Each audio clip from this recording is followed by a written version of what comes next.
Hey,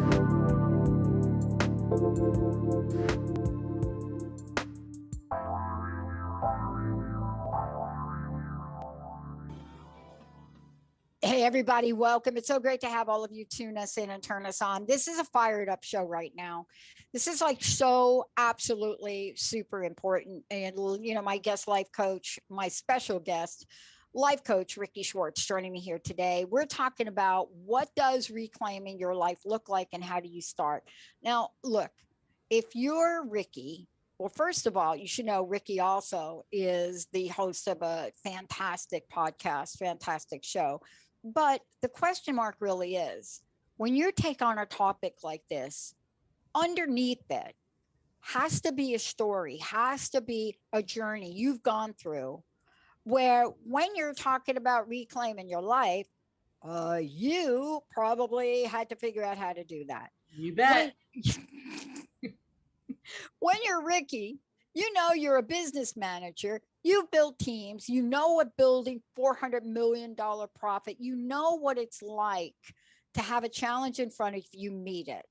What that also means, what usually doesn't get talked about, you can be thriving. You can have the skills. You can now be a effective, magnificent, dynamic coach.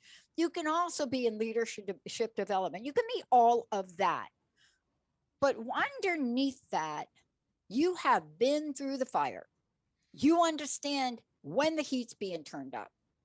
You also understand that if you learn about that and you understand about your core values, your purpose, your goals, and how to get results, and you have gone through it, you have now positioned yourself to teach, help, restore, and others reclaim their lives. Rikki, it's great to have you for this topic. It's great to have you here anyway.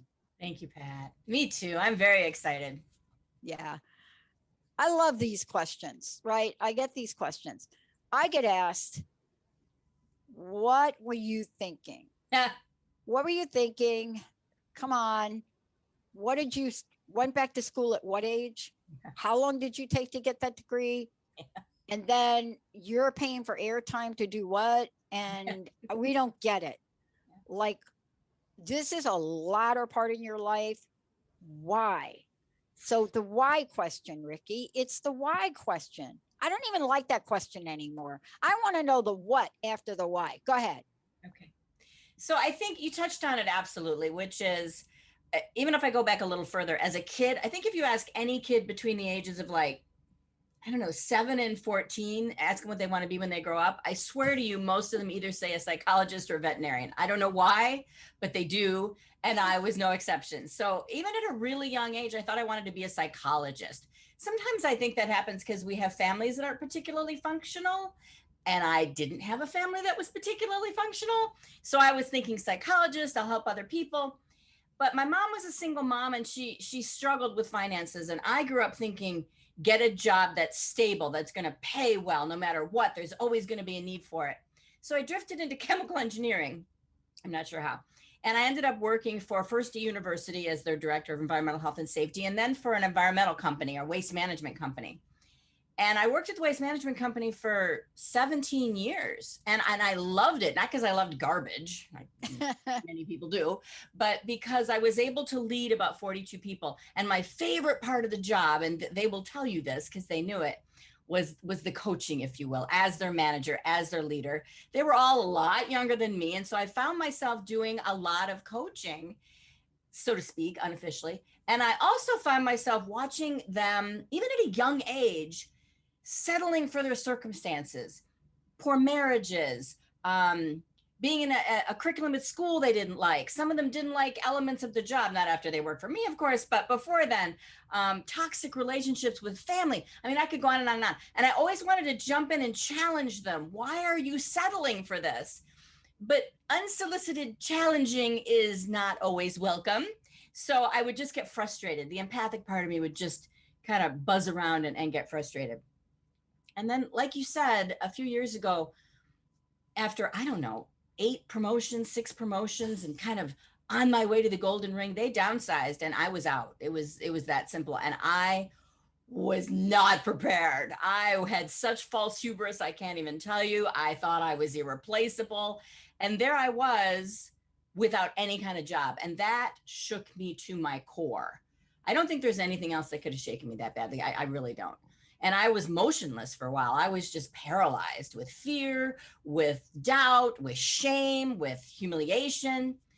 So I started to say, okay, what did you love about your job? Because I wasn't sure I wanted to find another job in the garbage industry. Again, that's not what attracted me. What attracted me was the quote unquote coaching. What attracted me was the human element.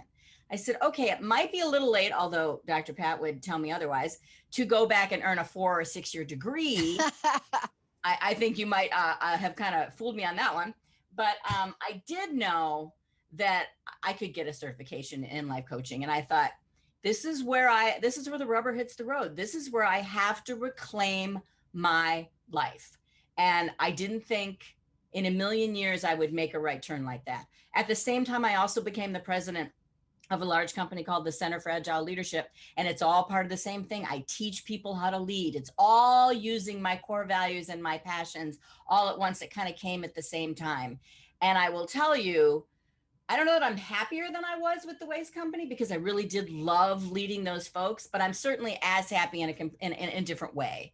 Yeah. So I cannot reiterate enough times that once you get past the paralysis, there really is a light out there. Yeah, boy, I tell you that, and that's why I like reclaiming. Reclaiming is one of the things that I think is really super misunderstood. Let me give you my 3-point misunderstanding about reclaiming. Yes. One is, no, it doesn't happen once in your lifetime. So throw that thing out. All of this midlife crisis stuff you're hearing, please. Yep. I think I had a midlife crisis when I was 18. So all of that stuff you're hearing about, you get to the age. I mean, please watch the Jennifer Aniston commercials. Okay. That will blow that little thought out of the water. Then let's talk about reclaiming. Sounds like I lost something. No, you didn't lose anything. You just forgot you had it. Yep. Okay. Good point. Right. There you go. You know, you forgot that you had a locker at the Port Authority when you were 18. You forgot you had it, and 40 years have passed, and you're going through a junk drawer and you find a key. Yep. Yep. Oops. Yep. And then the last thing you said, I want to really jump on. I don't know what I would have coached you. I didn't go back to school. I went back to school clearly, intuitively. I'm not kidding. I went through the same thing, except I was responsible for implementing the downsizing program. And it was going to be cool. It was going to be great. People were like lining up. Yeah, give it to me. Give me that year's severance. Yeah, give me that early retirement. And when they looked at the people leaving, they changed the rules.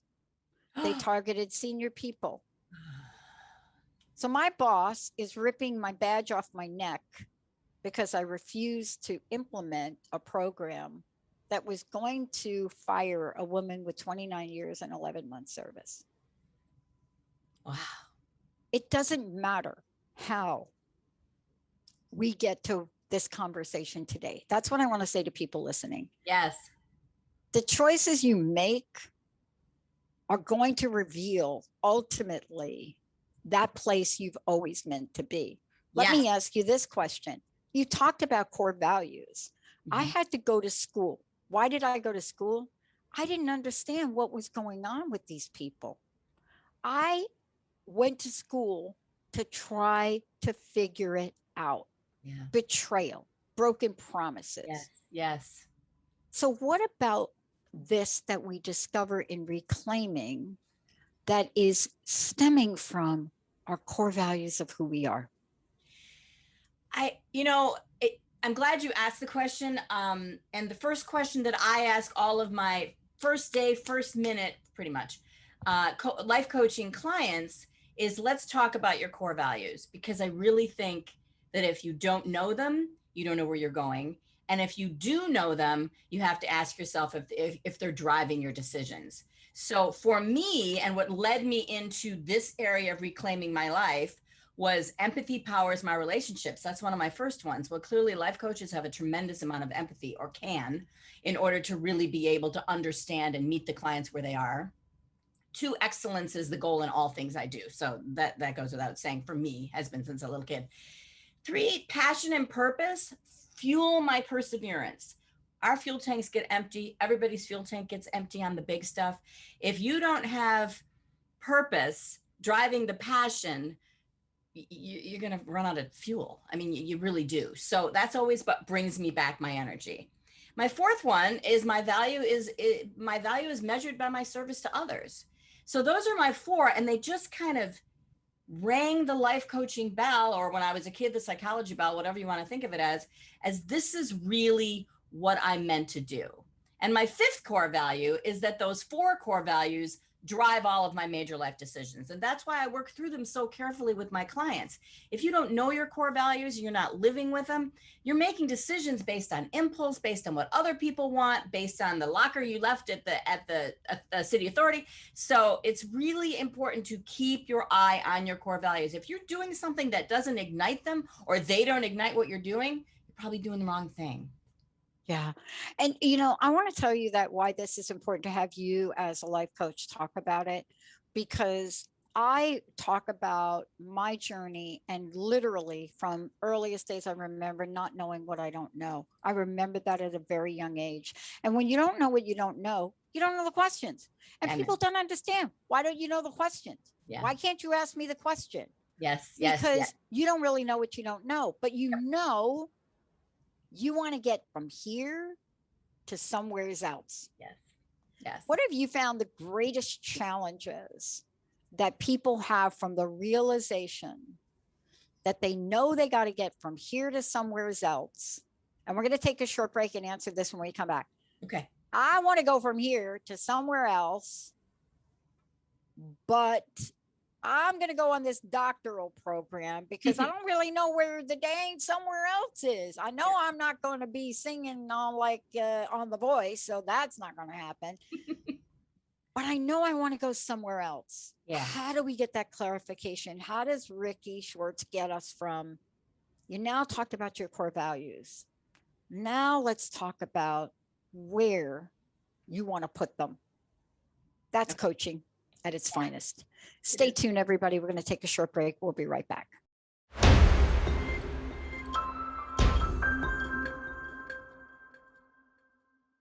Hey, everybody, welcome back. This is about reclaiming your life.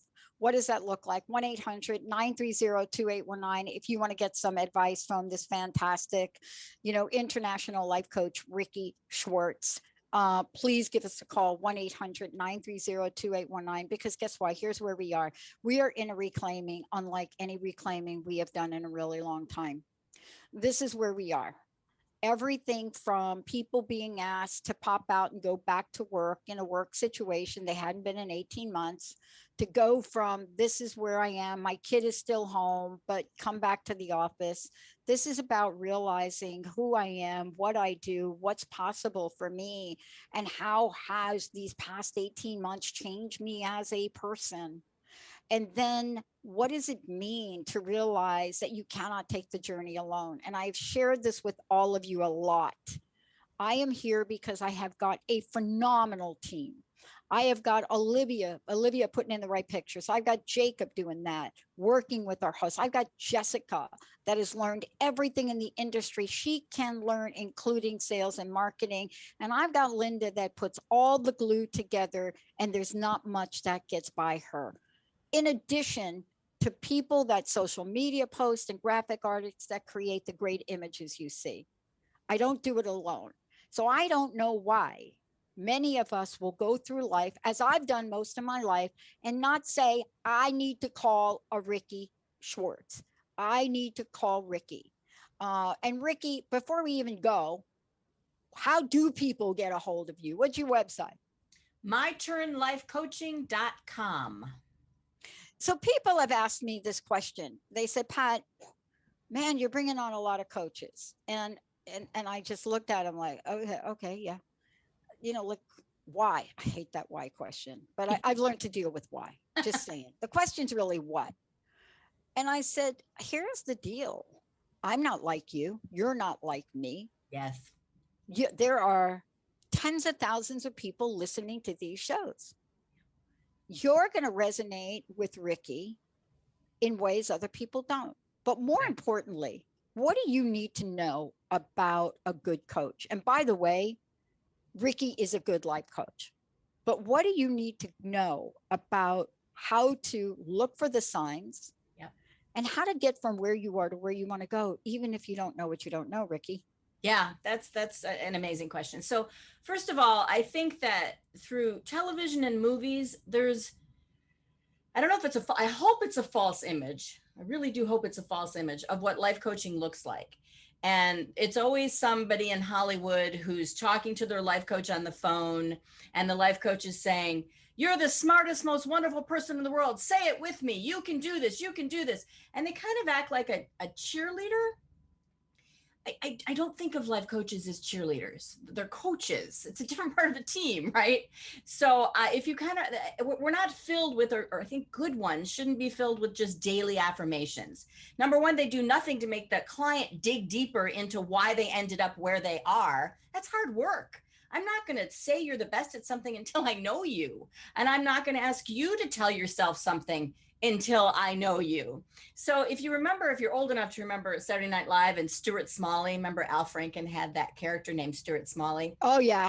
And he'd look in the mirror and he'd say, "I'm good enough, I'm smart enough, and doggone it, people like me." And I think that was kind of a caricature of what people think life coaching is, just aphorisms and affirmations that are kind of build you up. That's not what a good life coach should be doing. It might be part of it at times because everybody needs a little bit of a cheerleader at times, but it's not the thrust of it. The thrust of it is, let's figure out what makes you tick.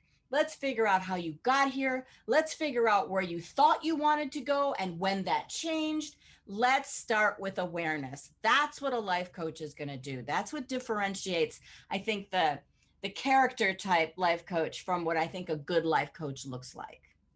You know, and here's the thing too. I'm a media coach. You know, some people say, "Well, aren't you a life coach? Aren't you this? Aren't you that?" I've chosen now to move in the direction where I get fulfilled now helping you.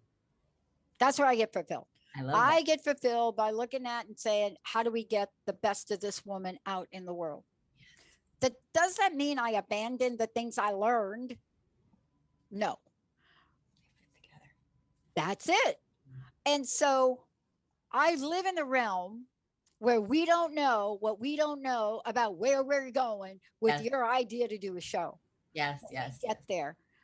How do you help folks realize the importance of being in the neutral space? Whew, that's a good question. Because I knew you could handle it though, Rikki. I'm gonna do my best, because I can tell you, you said that your question at the end of the last segment was, how do you get people to get to a place and they don't even know where they want to get to? Yes. And that's when I encourage them, you're gonna have to feel comfortable in this uncertainty for quite some time. You want results immediately, and those are not going to be sustainable results. So you have to remain in what you're referring to as, I think I'm characterizing it correctly, as that neutral space. Learn to swim in it. Learn to understand that in that water are the answers, but you have to find your flotation devices, and you have to find the rudder to the ship. You have to find the motor to the ship. So being comfortable in the not knowing is usually something that lasts much longer than life coaching clients expect it to. But at the other end of the spectrum, now we go back to that neutral space and we pull from it. Remember, this was something you said was your core value. This was something you said that made a right turn. All of those steps lead to the key in the locker room or in the terminal. To Port Authority. Thank you very much. I'm such a Michigan girl. We don't have Port Authorities. Yes, thank you. All of those lead to the Port Authority locker. But if you try to get there, what are you going to tell the taxi driver? Where are you going? You don't even know it's there. You haven't even remembered it yet. So that neutral space is uncomfortable, and you have to be patient. And without that, you're going to go back to doing what you think you should be doing. You're going to go back to doing what folks tell you you think you should be doing. So it's vital. Yeah. By the way, that Port Authority story, that little tidbit just came up when I had a flashback, a realization of my homeless days and begging in Port Authority and actually having a Port Authority. I don't know what Locker? they call them now. Yeah. Locker. And to be honest with you, never went back to get the contents out of it. I'm sure it doesn't exist. But here's what I want to ask you. We were talking during a break about knees and wrists. Yeah. This is related to coaching, even though it may not start out that way. The difference, when Sean asked me, do you know how you did it? And I still don't quite grasp what he meant. Mm-hmm. I don't really understand that I was different, but he just keeps saying it. Yeah. But I thought about this, Rikki, and this is going to be important for you in life coaching. When I told Dr. Boone, and I changed doctors, I changed my orthopedic doctor because I had a situation with a back doctor at that institute where he was trying to limit me. Oh. And I switched to Dr. Boone, who I found out saved my friend's life. And I said to Dr. Boone, this is who I am. Whatever you think I am, whatever you put on your little form about my age or any of that crap you put down there, you need to write down that I expect within 6 months to be back at championship table tennis. Mm-hmm. And he said, ping pong? No, I said table tennis. And I said, it's not because, I mean, this is my outlet. I love the game. And I said, it's COVID. Nobody's playing. Hurry up and I'd really like you to hurry up and get them done. Mm-hmm. I even tried to get him to do both. I'm so glad he didn't. But he never said to me, Rikki, and now I look back at how absurd that was to say to him at some level, but he never said to me, well, you know, operation, this. Never said it. Never said it. I think he referenced how cool the new robots were. Maybe. No one ever said to me, not the PT people that came to my house, although I will tell you, thank you, Dana, for giving me my first level of pain on the first day. You really pushed that knee to 90 degrees. I love you for it. But no one ever said, if you're able to do that, you will be an anomaly, Pat. Mm-hmm. Isn't that the essence of coaching, though, Rikki? It is, and I mean, it absolutely is. But I will tell you that brings up a fine line that thank you have to walk. And sometimes, if you've ever worked with a trainer, and I have a good friend who's a trainer, and of course he was also and is also my trainer. I used to say, I know my limits. My body tells me, and the trainer would say, no, your brain tells you. Lies to you all the time. I can't do it. I can't do it. I can do it. The brain is the one that's lying to you. And that really stuck with me because I'm stubborn. And at that point I thought, I'm going to stop listening to my body. So that's the first thing that we come up to that line, and you don't want to say, that's not possible, Pat. But the other side of the line is oftentimes I'll have a client that says, that's just me. That's just me. And they stop there. For example, one of my favorites, so to speak, is, I don't care what other people think of me. If they don't like me, it's their problem. And I always have to be very careful not to go, okay, I believe that. I take that at its core value. 9 times out of 10, it's not true. So it's my job to figure out, why are they saying that? What makes them think they have to be that protective, that guarded, that absolutely confident and almost comfortable in saying something that is very likely the antithesis of what they're really thinking or living. So that's where we have to be careful. Make sure the client is being completely honest with themselves, and you can't always tell at the very beginning. I want to take a short break, and when we come back, one of the things I want to do is really move this to the beginning of the coaching journey. And the reason I talk about, I referenced Dr. Boone, is because that really was, as I look back, the beginning of that journey. And, doctors are not necessarily coaches, but sometimes they're kind of okay like that. Mm-hmm. But what happens when you decide, I do want to go from here to there? One of the things I want to ask you about when we come back is this. Some of us start a journey and we really are ignorant. Now, please don't email me. This is not self-criticism. I'm really using the word ignorant versus stupid. Mm-hmm. Ignorant means you just don't know. You just don't know about a thing, right? We're not talking about pink and stupid girls. That's different. This means you enter something and you really don't know. Are you willing to begin the journey in the space of not knowing and trust? What is the relationship between the moment that you sit and become vulnerable in front of your life coach? Yes. What is the beginning?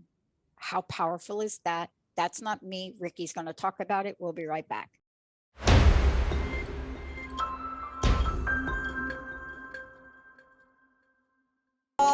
Rikki, life coach Rikki Schwartz. But here's what you get when you get Rikki. Everything you hear about today, but everything you're also going to hear about from her fabulous show. I want to just say that, you know, for those of you out there, those people that I know of that work with you all that are life coaches, and it's an interesting term, isn't it?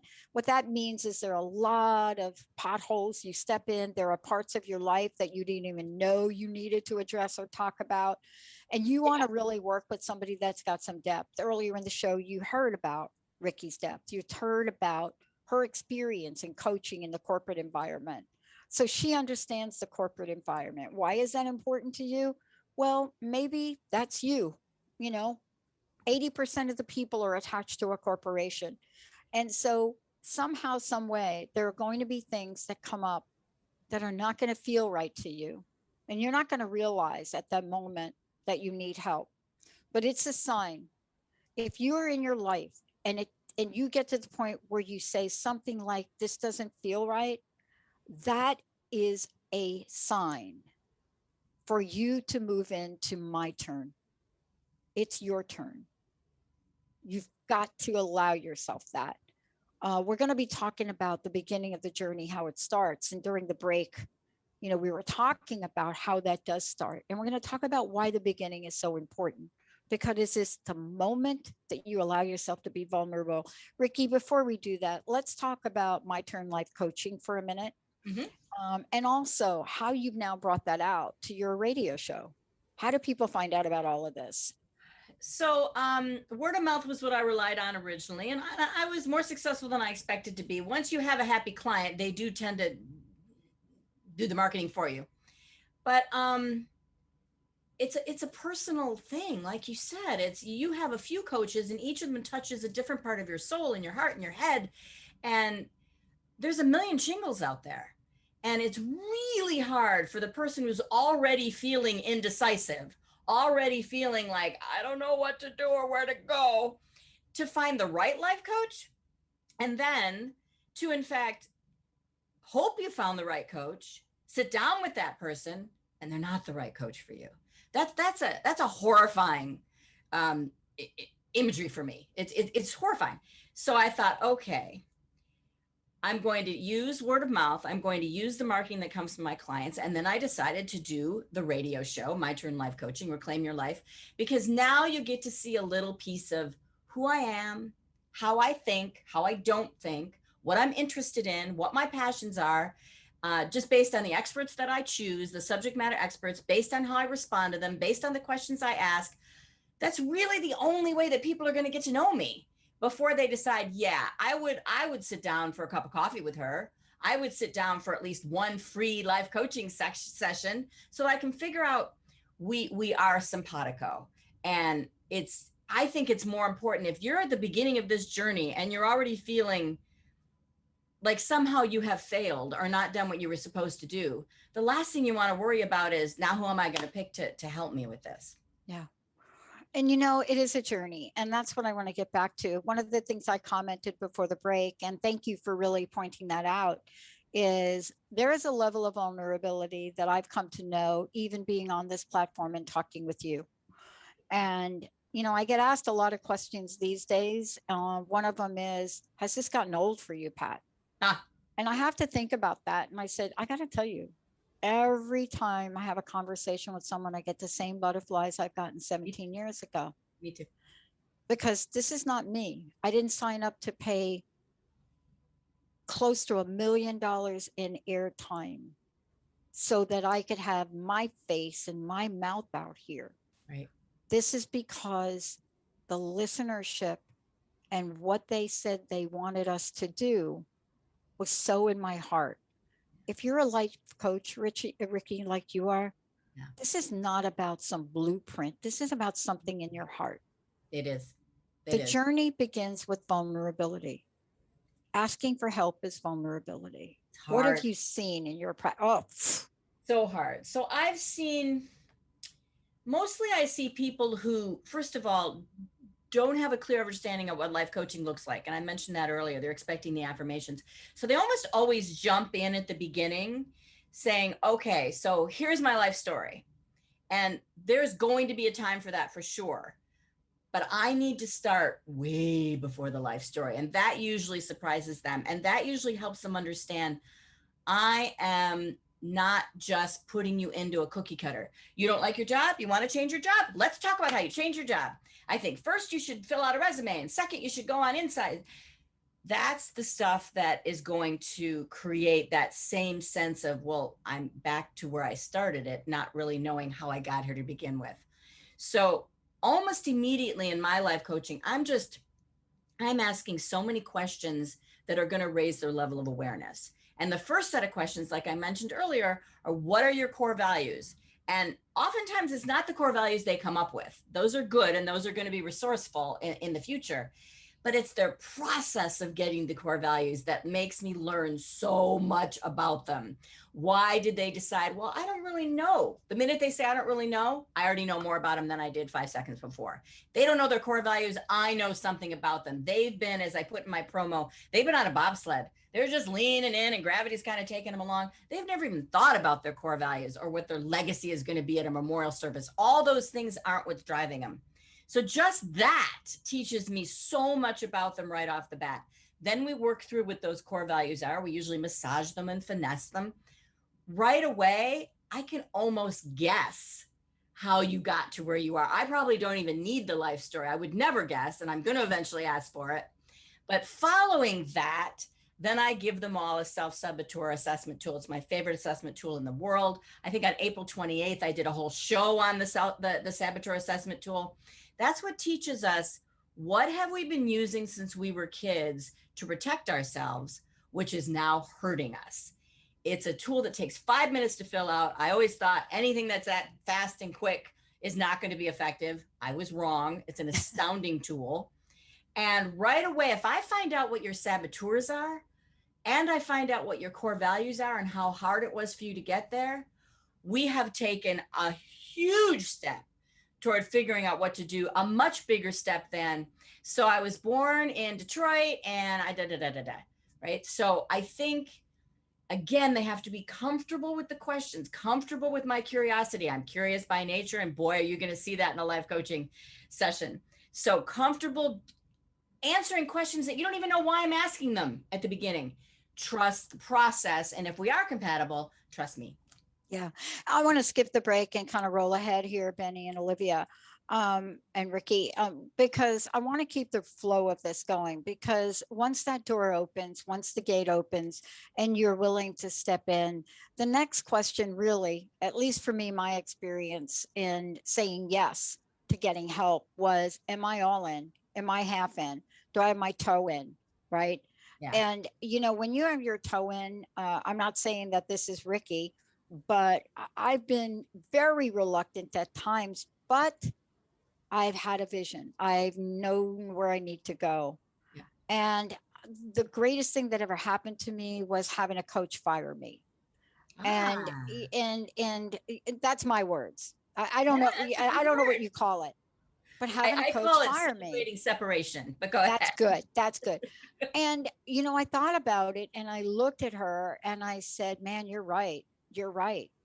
I do have a passion. I know I could feel it in every cell of my body. But you're right. I'm not putting in the time that you're asking me to put in Mhm. so that I can reclaim and emerge fully. I Yep. want to talk to you about that Yeah. because once you get in, the journey begins. Yeah. Yeah. It really is an all in. I begin after the first three, I'd say. I begin almost every coaching session with what percentage of your energy did you spend toward the things we talked about last week?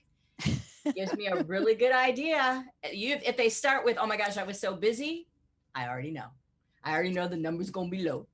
So I think that gives me an impression. And eventually, once we establish a pattern, if one week it's 90%, the next week it's 20%, the next week it's 30%. If we start to see trends or patterns, Yeah. then I feel confident enough to say, I feel like we're not feeling confident enough to be all in yet. Let's talk about that. Boy, it's such an important question as you have to be a good life coach and confident life coach to put that question on the table for people. You do. Oh, you do. Really do. It's almost like the rejecting what you're doing for your career. So you bet. It's like, did you just call me out right there? Yeah. But it's important. I mean, Sean said something to me yesterday. I can't remember it, but Linda, it was a short session yesterday. And I got back to the car and Linda said, how did it go? And I said, well, it was my graduation. And she said, wow, you weren't in there very long. I said, no, I didn't need to be. And she asked me, well, what did you gain from it? What did you learn from it? And I said, here's the deal. You know, I've gotten this far with the help of an amazing physical therapist. No nonsense, understood where I wanted to go and didn't hesitate to get me there. But when you walk away, and you're asked, do you know what you need to do to complete the mission? Yep. And you say yes. Yep. And then your coach asks you, are you willing to do it? Yeah. And then your coach asks you, what are you putting in place to get it done? Yeah. Tell me about that part, Rikki, because look, one could be great, two could be great. Yeah. Like you got your fitness room, but like, what are you going to do to get it done, Rikki? So first of all, they always want to know how long is this going to take? It's my least question. They always want to know. And of course, part of it is I don't know yet because I don't know you well enough yet. But the other part of it is it's really going to depend on you. If you put in 100% every day, it's going to be a shorter time. They put in 2%.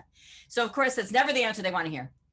And then I usually say when we're starting to get, and I always let my clients drive the situation. I very rarely say, I think we're starting to finish our sessions. I think we're getting there. That is the client's call. I will ask the client, how do you feel about that? But that's their call. When we get to the point where we've decided 3 more sessions, 2 more sessions, then we start to talk about an action plan. And I don't let them go until number 1, I'm satisfied with their action plan. And number 2, I'm satisfied with their level of confidence in the action plan. And oftentimes we structure that action plan because it's kind of like if you worked out 5 hours a day and you only ate lettuce, but you never lost an ounce, you'd stop doing it.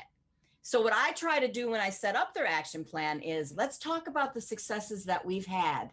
Use those to keep you energized to keep going with the action plan because you don't want to eat lettuce every day. You don't want to work out 5 hours a day. But look at what it did. Look at the 100 pounds you lost last year. That is my touchstone. Action plans are fueled by successes. So it's my job to keep pointing out what those successes look like. So, you know, as we emerge and we go through our life and we begin our journey, we find ourselves at some interesting decision points.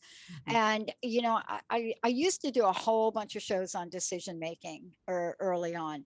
And I think it's one of the most important things to learn how to do. Making decisions, but understanding everything you just said in the context, this decision in the context of why I reached out to Rikki, why I'm getting help from Rikki. And in the context of doing that, there's a favorite thing I say to people. I say, listen, please don't make a decision in the middle of a mental or emotional crisis. Amen. You can make a small one, like I'm going to get a cheeseburger. Yeah. Yeah. But please don't make a decision like I'm leaving my job or I'm moving across the country. But sometimes we get decisions or opportunities that show up like I never thought about that. Yeah. How, and that's me talking to Mhm. you on a Mhm. venue that I didn't think about, but Mhm. yet I'm here. Yep. How do we say yes to the next level of our life? And in fact, that has to do with you being on air. Yeah. How do we then learn to navigate the new yeses? I would say, at least in my personal experience, those new yeses have to be steeped 1,000% in the core values. Those are my rudder. Those are how I make my next life decision. So here's the opportunity. Here are your core values. Does this ignite that? Does this? Yes. Second core value. Yes. Third core value. Yes. If all of those core values are going to be utilized to their fullest extent and none of them ignored, it's a pretty damn good sign that you can feel completely Mhm. comfortable in making that turn. I want to ask you about this. My Turn Life Coaching, myturnlifecoaching.com for all of you. You hit upon something that I think we didn't talk about. And this was the big aha for me. Um, I remember, I don't know, like a really long time ago, being asked about my core values, and I really didn't know them. I mean, I have to tell you, I am a different person showing up today than I was Mm-hmm. way back in the day. Sure. And I really didn't know. I didn't know exactly. I had gone up in a corporate career. I had sacrificed pretty much my soul to get a big salary, a big house, a big this, a big that. And then an alien took over my body, and I and I couldn't continue on that path. Yep. How does life coaching help people discover who they are? That's a kind what I think of it this way. If literally they say, I don't know where to start with my core value, my family's very important to me. Almost always when they don't know their core value, it starts with my marriage, my family, my kids. Almost always, if they're a parent, my kids. And of course, that's a core value. It is. Yeah. But generally, I ask people to think about their core values before they had children, before they had a spouse, because those are the ones that are sustainable. Those are the ones that led to your having a high value of your family. Absolutely. But why? What is it? I'm always drilling down further. So I don't want to take that core value off the list. It's not fair to do that because believe me, parents, my kids are everything. I get that. But I asked them to drill down, what core value is it that led to your children being the most important? So it's those conversations. Remember I said earlier, it's not always the core values they come up with. It's the conversations we have where we're drilling down till I feel comfortable that they have discovered things about themselves they never considered. Not just their core values, but what those are rooted in. I want to reference back to the Saboteur Assessment, Yeah. because I find when you go through and you take a Saboteur Assessment, or you take something that really asks you the tough questions, Yeah. like I have a high discomfort with conflict and avoid dealing with it. That's one of the ones I Avoider. remember. Right.